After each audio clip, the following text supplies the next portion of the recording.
C'est un projet emblématique de la transformation de la métropole nantaise.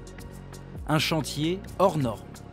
Le pont Anne de Bretagne va devenir le 3e pont le plus large d'Europe, la taille d'un terrain de football.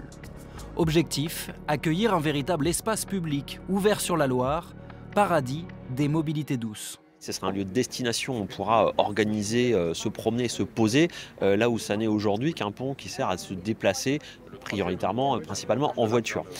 Donc demain, son triplement de largeur permettra de multiplier les usages. Il y a 75% de cette nouvelle surface qui sera consacrée au mode doux, aux piétons, aux vélos et aux transports en commun.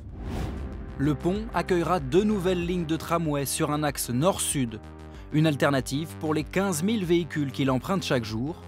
Ces 2 voies de circulation seront bien conservées, mais pour franchir la Loire, les automobilistes sont clairement incités à délaisser le centre-ville.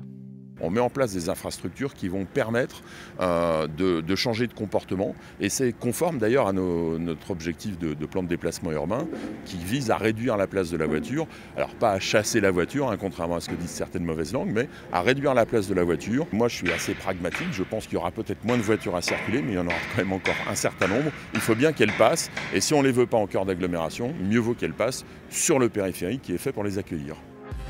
Problème, ça coince déjà depuis longtemps sur le périphérique nantais. À l'ouest, le pont de Cheviré et ses 100 000 véhicules par jour est à saturation aux heures de pointe. À l'est, le pont de Bellevue attend ses travaux d'élargissement, mais pas avant 2035. Les automobilistes vont donc prendre leur mal en patience ou bien changer leurs habitudes.